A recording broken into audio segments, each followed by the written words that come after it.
আজকে মই দুধমান কচুর ডেগা ভাজবো। হ্যালো বন্ধুগণ, আশা করি আপনারা সবাই ভালো আছেন। মই কিন্তু ভালো আছি। প্রথমে যেই তেল গরম হয়ে গেছে সেই কিন্তু ফোড়ন দিয়ে দিছি কালো জিরা, শুকনো মরিচ আর তেজপাতা। এরপর একটু পেঁয়াজ দিছি, পেঁয়াজটা যে একটু ভাজা ভাজা হয়েছে এরপর দিছি রসুন। রসুন যে ভাজা ভাজা হয়ে গেছে এরপর কিন্তু এই জায়গায় লবণ আর হলুদ দিছি, দিয়ে সুন্দর করে লাড়িয়ে চেড়ে লইতেছি। আর এই দুধমান কচুর ডেগাগুলো দিয়ে দিলাম। এগুলো কিন্তু আগে থাকতে ধুয়ে ঠুয়ে লইছিলাম।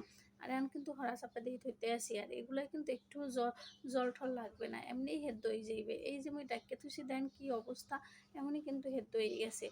আর এই যে মুই কিন্তু আটা দিয়ে একটু ব্যাঙ্গে চুটে দিতে আসি। আর মিষ্টি স্বাদের লেগে একটু চিনি দিয়ে দিলাম, যদি আপনাকে ভালো লাগে দেবেন, না দিলে না দেবেন, দেওয়া লাগবে এমন কোনো কথা নেই। মুই কিন্তু লড়াই চাড়াই লইতে আসি। আর এখনই কতটা লোভনীয় লাগতে আছে দেখেন তো।